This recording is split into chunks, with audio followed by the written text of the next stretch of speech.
Hello, everyone, and welcome to the thru Recovery Life podcast. My name is John A., and I am an alcoholic in West Palm Beach, Florida. My sobriety date is September 13th, 1982. We'll start off with a quote by Albert Einstein. If you can't explain it simply, you don't understand it well enough. We call ourselves the Zoo Crew because although we are deadly serious about sobriety, we want to show others, mainly newcomers, that sobriety is not boring at all. You can visit our website at thezooCrew.org, thezooCrew.org. Feel free to like this video and subscribe to our channel and hit the notification button so you can be notified when we upload new videos. Leave a comment and we will respond.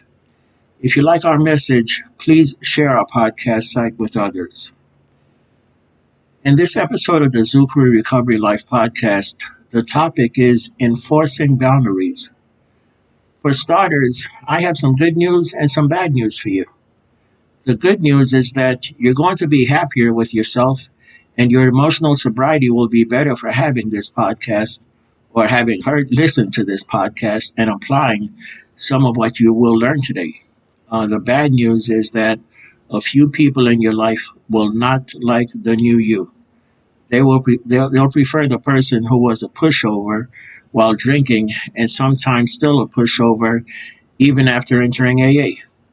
You'll need to enforce boundaries with people in Alcoholics Anonymous also. And since some boundaries we're discussing today are not physical, then everyone listening to this podcast has the same boundaries. When people speak of setting boundaries, it reminds me of cities or states that make new laws instead of enforcing the ones already on the books. We all have the same personal boundaries.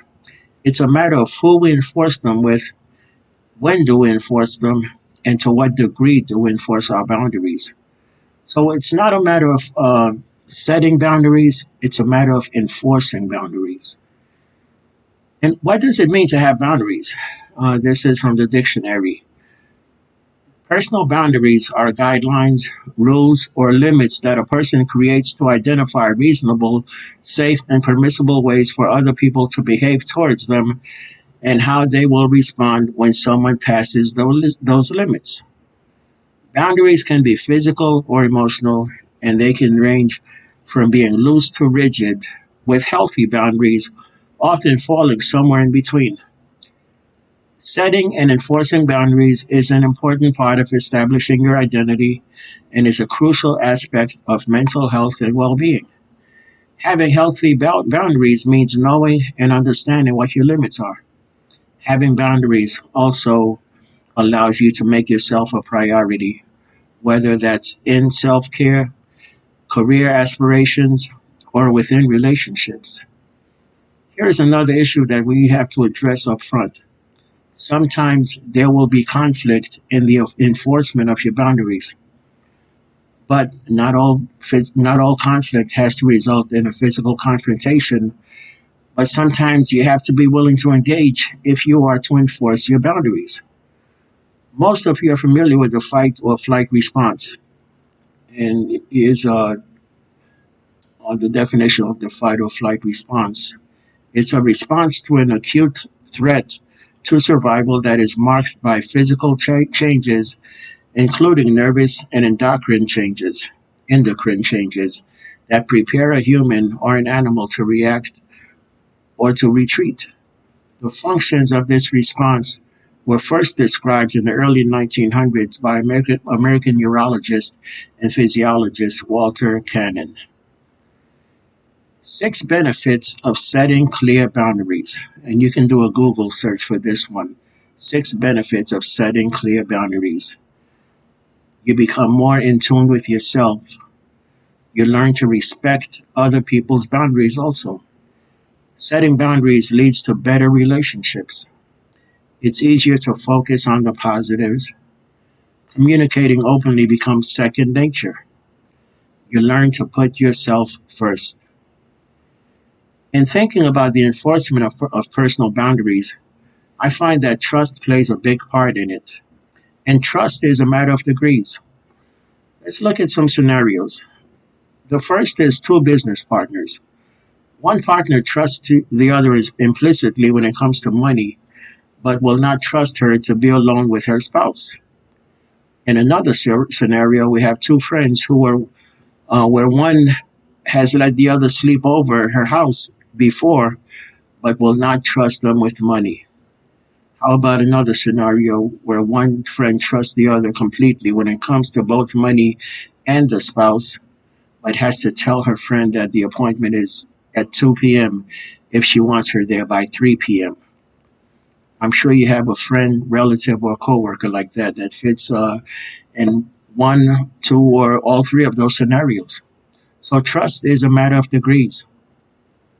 There are people you will want to keep at arm's length in all areas of your life. Arm's length being that they are in your life for some reason or another, but you don't want to share much with them at all. You basically watch your back and watch what you say around them. You don't trust them. In some cultures, personal space is different. In America, we don't like people invading our personal physical space. In some other cultures, you have very little personal physical space. Enforcing boundaries is an important part of establishing one's identity and is a crucial aspect of mental health and well being. Boundaries are essential to healthy relationships and, really, a healthy life. Setting and sustaining boundaries is a skill. Unfortunately, it's a skill that many people don't learn. We might pick up pointers here and there from experience or through watching others, but for many folks, boundary building is a relatively new concept and a challenging one. You need to be assertive. Of course, we know that it's not enough to create boundaries. We have to follow through and enforce them. Even though we know intellectually that people aren't mind readers, we sometimes still expect others to know what hurts us. Since they don't, it's important to assertively communicate with the other person when they've crossed a boundary. In a respectful way, let the other person know what in particular is bothersome to you and that you can work together to address it. In AA, we say, does it need to be said? Does it need to be said right now? Does it need to be said by me? You can't always worry about hurting someone else's feelings. Some people will take your kindness for weakness. The one thing I caution is to not become a bully. Be careful not to go from being passive or bullied to becoming the one bullied when you start applying assertiveness. And like any new skill, assertively communicating your boundaries takes practice. Start with a small boundary that isn't threatening to you, and then incrementally increase the more challenging boundaries. Build upon your successes and try not to take on something that feels overwhelming. Setting boundaries takes courage, practice, and support. You can get support from your sponsor or support group. Assertiveness is a skill you can master. It'll be very uncomfortable at first, but when you start seeing results, you will become more confident. And please remember, no is a complete sentence. No is a complete sentence. It's up to you if you want to add more to it, and that's your choice. But no is sufficient. And watch your body language, watch your facial expressions, and watch your tone of voice, and choose your words wisely. And you definitely don't want to laugh or smile if you don't mean it. You want to watch your body language, facial expressions, and tone of voice, and your choice of words. And you definitely don't want to laugh or smile if you don't mean it. If you want, you can be tactful.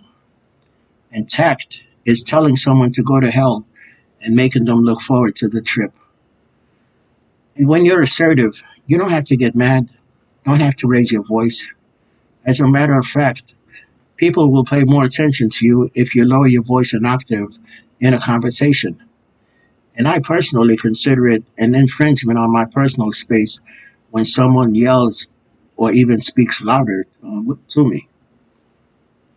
And it's always best to have a win-win situation, but there are people who cannot accept that and will always want to be the winner.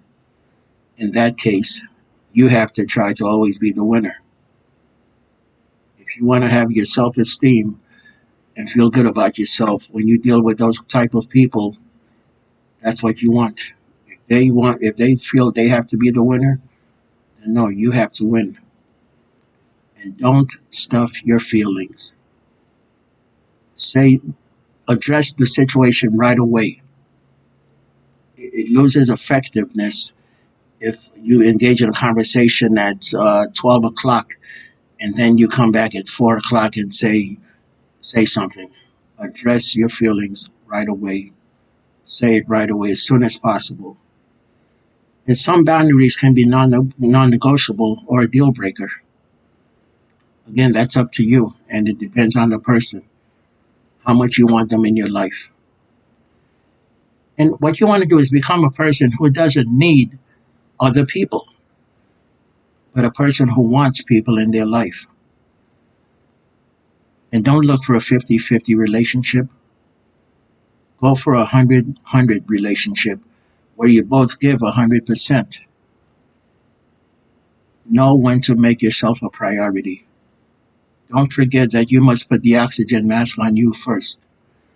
And when it comes to boundaries, it's best to start off as a hard ass and then ease up, as opposed to starting off soft and then trying to toughen up. It's a lot harder that way. It's better to be an ass at first and then ease up, than to go soft and then try to be a hard ass. And don't draw your boundaries in permanent ink. It's good to think about them occasionally and reassess. When boundaries are too rigid or inflexible, problems can occur. Don't draw the line in the sand too deep. You don't want to isolate yourself from everyone and avoid closeness altogether. People are going to test you. They will try you to see how much they can get away with. You'll have to pass the test every time. You have to be consistent. And that'll go with your children too. Your children, they will test you and you have to be consistent. And they will start as toddlers. The key to your success in enforcing boundaries is consistency. You have to be consistent or it will not work. It will cause problems in the relationship with the other people or the other person. And you want to become a person with presence. And here are some of the characteristics of people or a person with presence. They are present. They are fully here now, focused, in balance, and aware. They have self-awareness. They're conscious of their own feelings, thoughts, and responses, even at deeper levels of feeling. They are authentic, consistently express their individuality without trying to prove themselves or be someone they aren't. They are flexible. They know how to relate to different personality styles, cultures, and all levels within an organization. They are at ease with most any group or constituency. They are charismatic. They convey a radiant energy that others feel and respond to.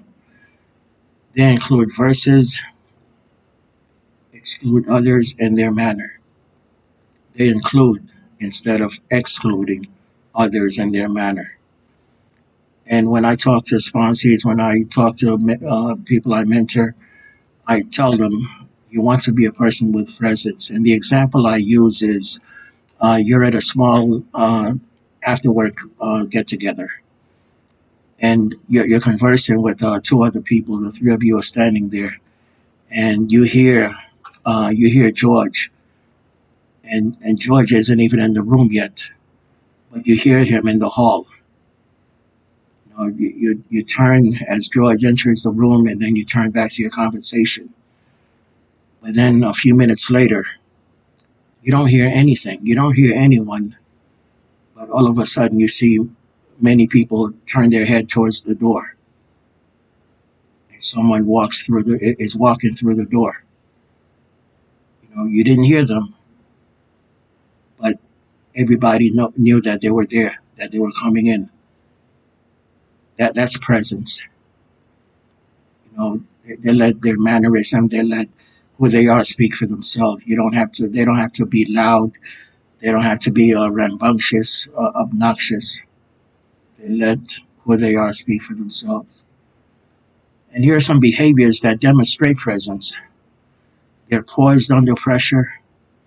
Individuals with presence remain unruffled when pressure increases due to conflict, change, or unexpected difficulty. It's not that they don't have strong feelings, but they harness their feelings and control the expression of them. They are deliberate. While not slow, these individuals do not rush. Their speech is focused, articulate, and steady, demonstrating that powerful people never rush. Their body language is purposeful and not distracting. They respond rather than react. Even in the face of conflict, disturbance, or something they find distasteful, these individuals hold steady. They can think on their feet and respond appropriately. They are respectful. Even when they do not like someone or something, they stay open and listen. They refrain from putting others down. They are polished yet animated.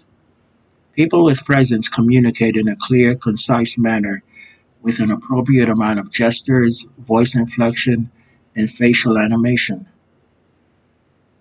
Demonstrate balanced talk time. They maintain a relatively even exchange when conversing with others. They listen as well as talk. They don't dominate a conversation. They are appropriately assertive.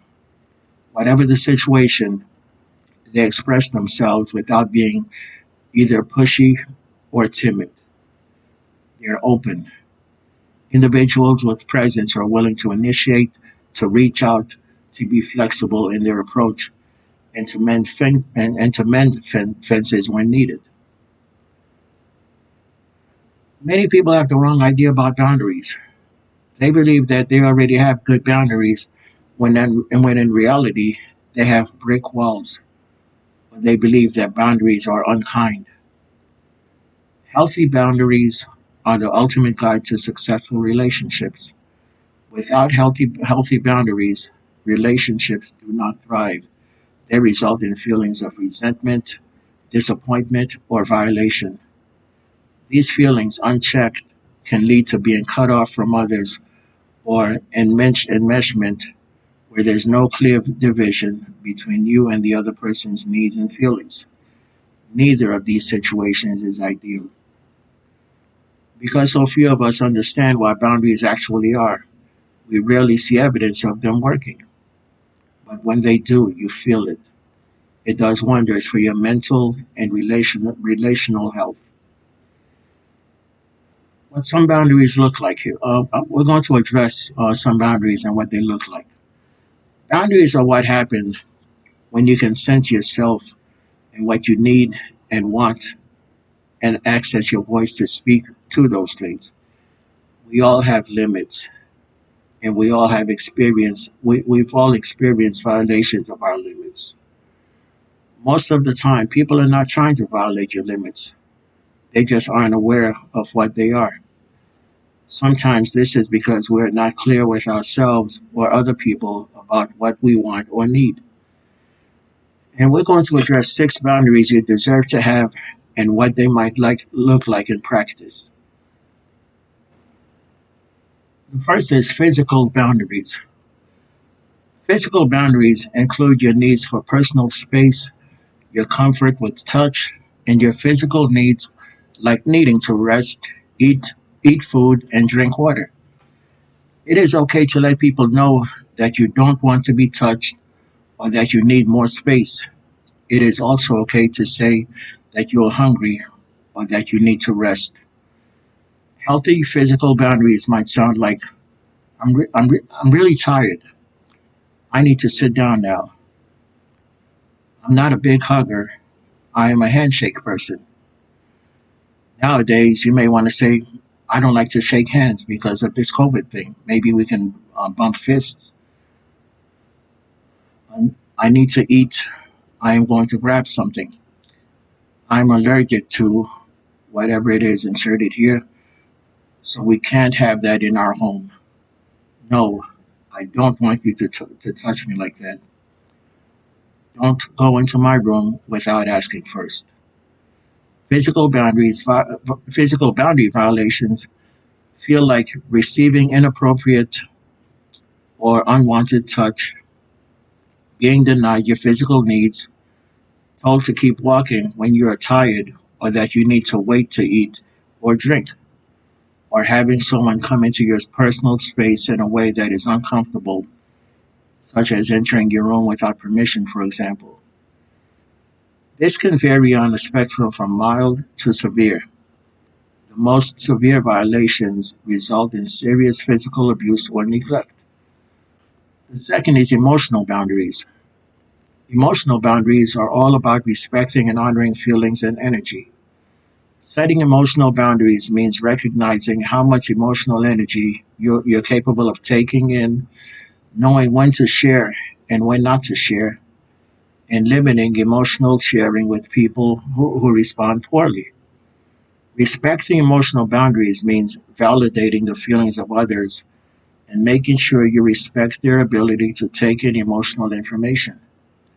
It might sound like when I share my feelings with you and get criticized, it makes me totally shut down. I can only share with you if you're able to respond respectfully to me. I am so sorry you're having such a tough time, right? Right now, I am not in a space to take in all this information. Do you think we can come back to this conversation later? I am having a hard time and really need to talk. Are you in a place to listen now? I really can't talk about that right now. It isn't the right time.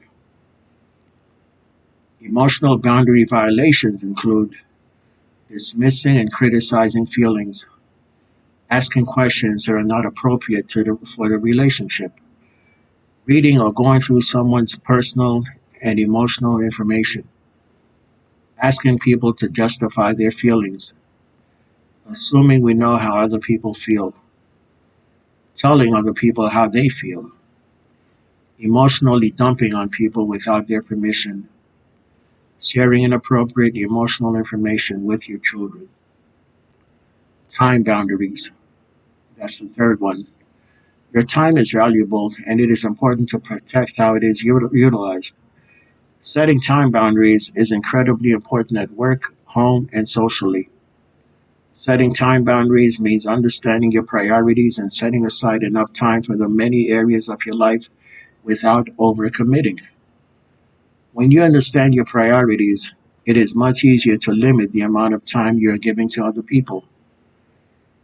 Healthy time boundaries might sound like I can't come to that event this weekend. I can only stay for an hour. Do you have time to chat today?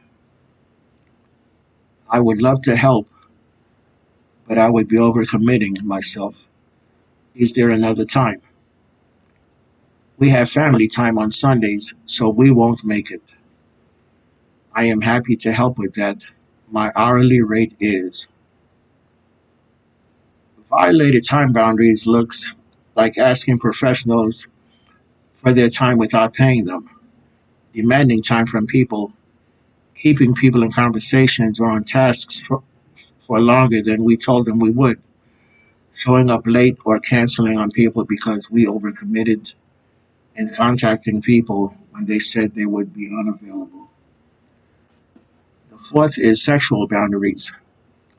Healthy sexual boundaries include consent, agreement, respect, understanding of preferences and desires, and privacy.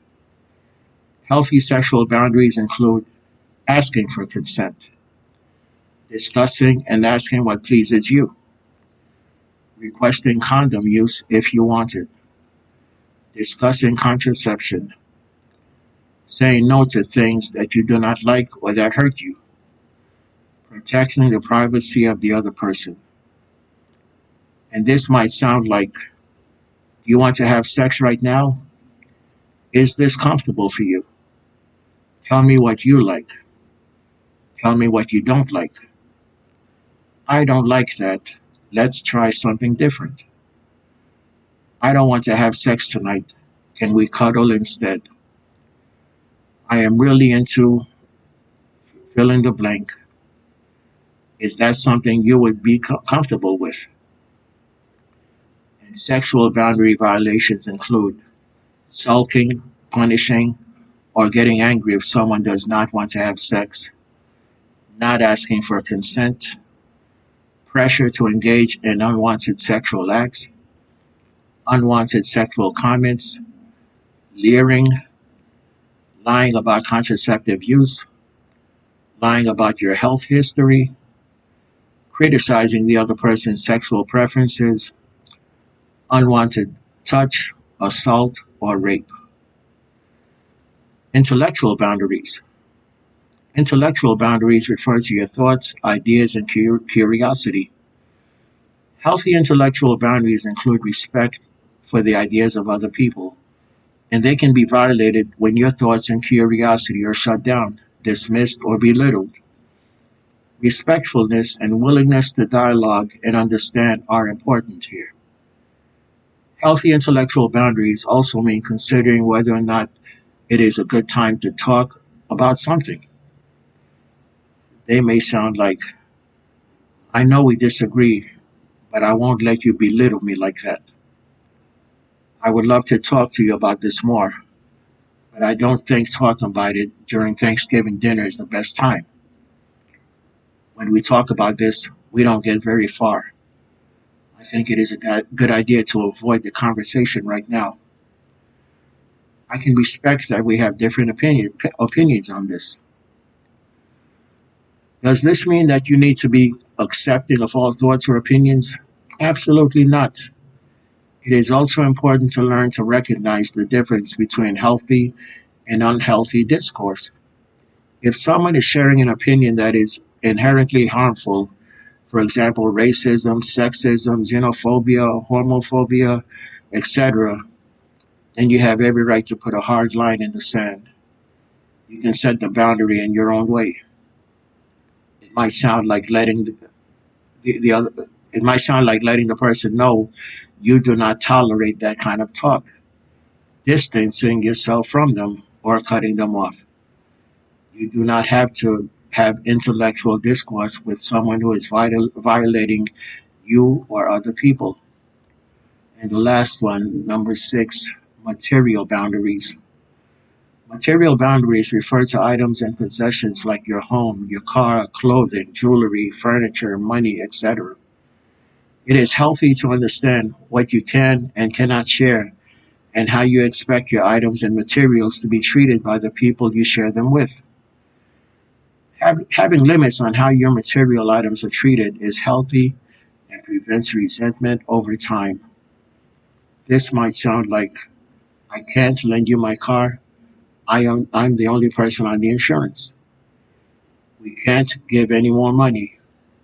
We would be happy to help in another way. Sure, I'm happy to share my dress with you.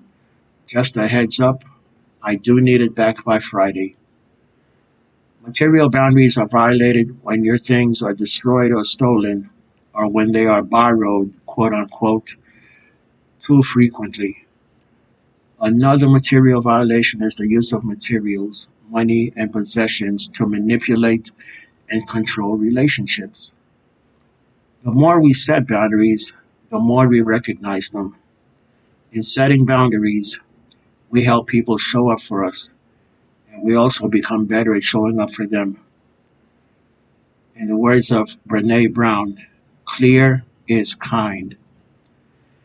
And for me personally, assertiveness is something I had to learn after getting sober.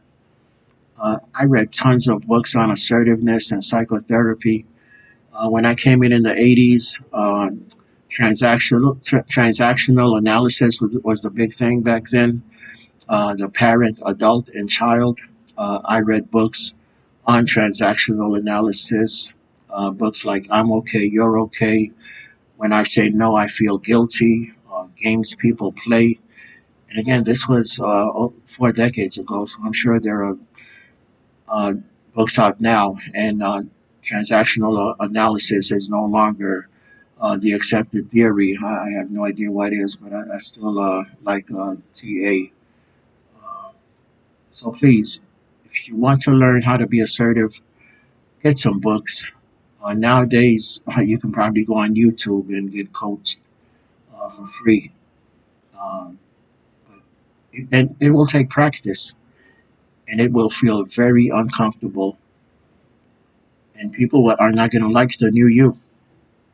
They are not going to like you. They're going to want the old person. But you have to be consistent. And you have to realize that it's something you want for yourself. If it's not, then it's not. But if it is, then be consistent about it. And as always in parting, we suggest that you get out of your comfort zone. Get out of your comfort zone until it becomes comfortable. And this ends our podcast. But before parting, I would like you to get to know hope so that you can get to know recovery. Because if you have no hope, there might be no recovery. Be a hope dealer. Let's take a moment to reflect on what we did here, followed by the serenity prayer. God, grant me the serenity to accept the things I cannot change, the courage to change the things that I can, and the wisdom to know the difference. And again, thank you for listening to the Zukru Recovery Life podcast on enforcing boundaries. My name is John A., and I am an alcoholic in West Palm Beach, Florida. My sobriety date is September 13th of 1982. You can visit our website at thezukru.org, thezukru.org. Feel free to like this video and subscribe to our channel and hit the notification button so you can be notified when we upload new videos. Leave a comment and we will respond. If you like our message of recovery, please share our podcast site with others. Once again, thank you. Have a great day. And remember, you never need to have a bad day, just bad moments.